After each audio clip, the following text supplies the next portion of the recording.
Hey everybody, Scrap and Maureen here. Today I wanted to come on here and share with you some of the base pages that I've been making, as well as a few other little projects. I also wanted to thank everybody, all the crafters in the community who are out there not only making base pages, doing other little projects, organizational things, and then sharing videos about it, because I think that that just only helps, inspires all the other crafters in the community, right? Another thing that I love, I see on Ginger's Quarter that she does, is what's called blessing boxes. Gifting people with things, craft items that you may not use, may not want, don't like, whatever. If they're taking up room in your house, your scrap room, whatever, your home, why not gift them to somebody else who would use them?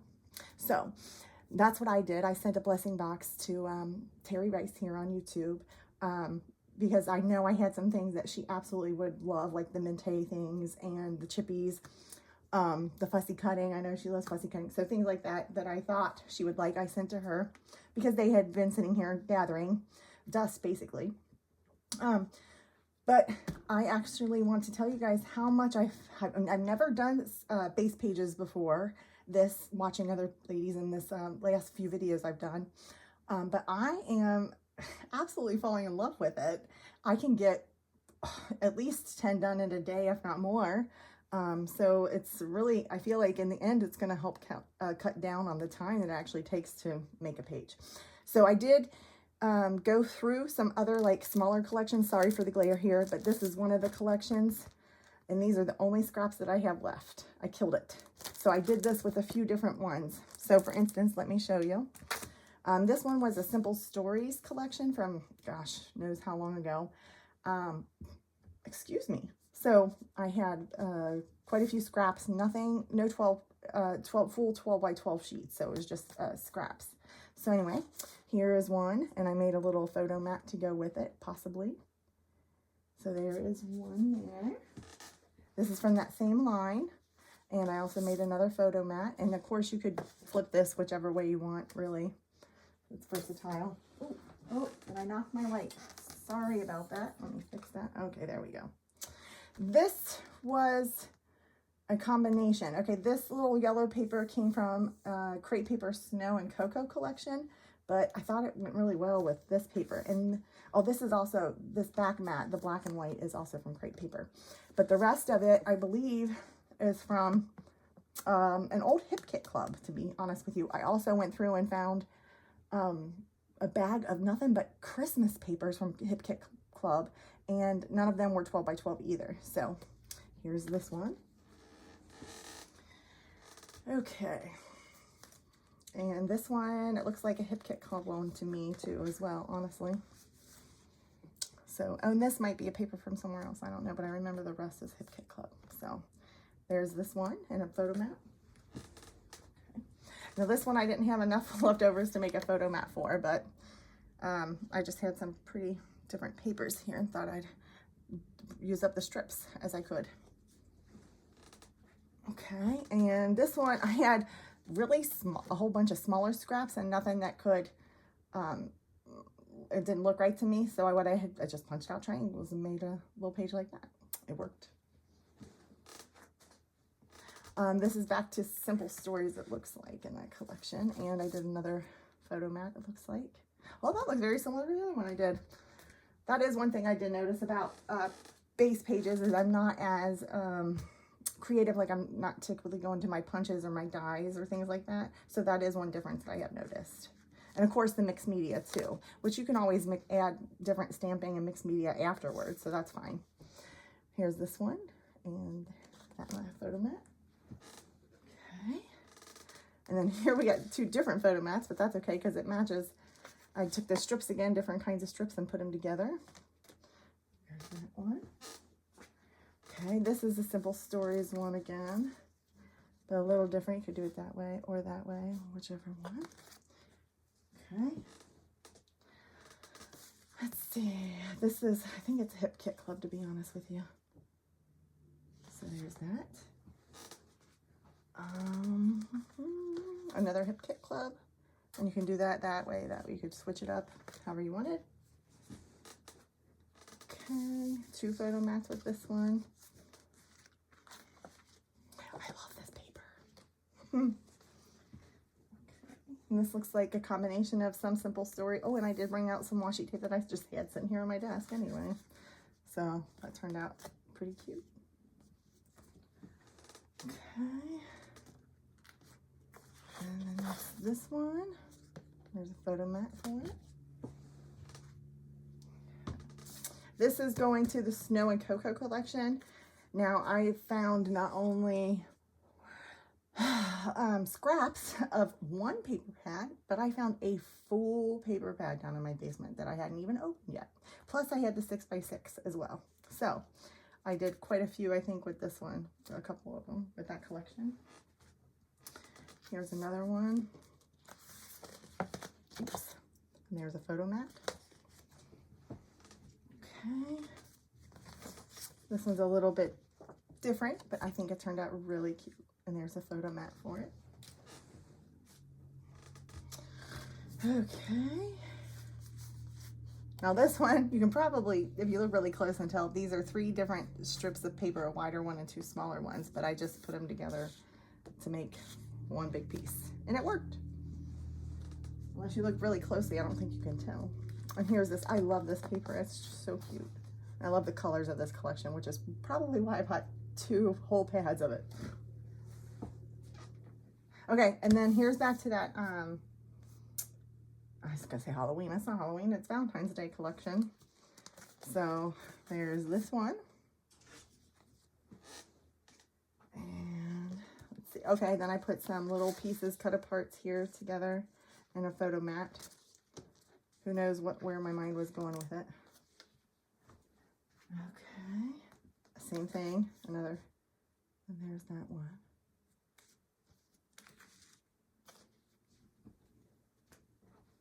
Put a couple more pieces with this one. This one's a little different too. I decided to put it white paper on the background, red, wonky like.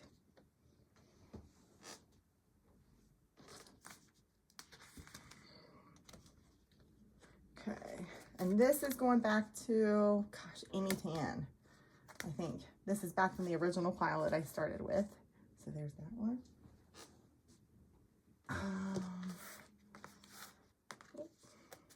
This one.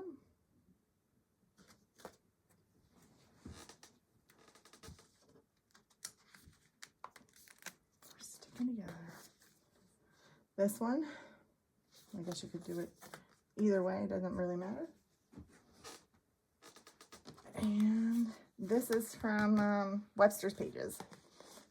Oh, but this paper wasn't. It came from my scrap bag. I don't remember where it's from, but here's that one. Okay, so those are all the base pages that I made. And then I wanted to give a shout out to, I think her channel is called Pink Strawberries with a Z, if I'm not mistaken. I've been watching a lot of her videos lately, and she made these really cute, like binding albums, like folio album things. And I want to say, if anybody is watching and has this gingham foundry from My Mind's Eye, and they want to send it to me or trade something, I'm willing to trade, because I fell in love with this when I started making these books. And I can't find it anywhere, the exact one online anywhere anymore, but somebody might have it in their stash. But anyway, look at how cute these turned out. So you got that. You have a little pocket here with a tag.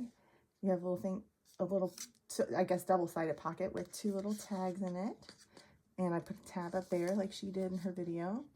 And here's another folder with a tag. And isn't that so pretty with the gold? And then this folds out like that. And gold like that. And there's that. And that's so pretty. So anyway, I got crazy into it apparently and started making more. And this was the second one I made. And then I did this one with decorative edges. And then I added some golden cream, I think, twine to that. But look at how cute they are. Just adorable. And those blues and yellows together, gorgeous. Okay, so then after that one, hold on, I made these two. And these are birthday ones. I'm not finished with any of the rest of them. I haven't put the tags in it or anything like that, but I just made the bases for it. But they turned out so cute.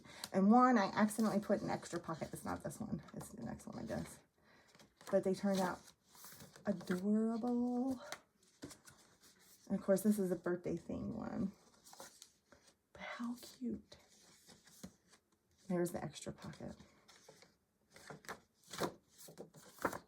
So there's those two. And then if anybody does want to go on there and make these, I suggest you go to her channel and watch her tutorials. They're great. But piece of advice, I used this paper for the last one I made. I think this is also in my mind's eye, to be honest with you. But I mean, I don't know if you can tell, but some of the papers have glitter on them. And the glitter part was exceedingly hard to glue together. So I personally would tell you not to. And this one has like a little belly band in it too, so that's different.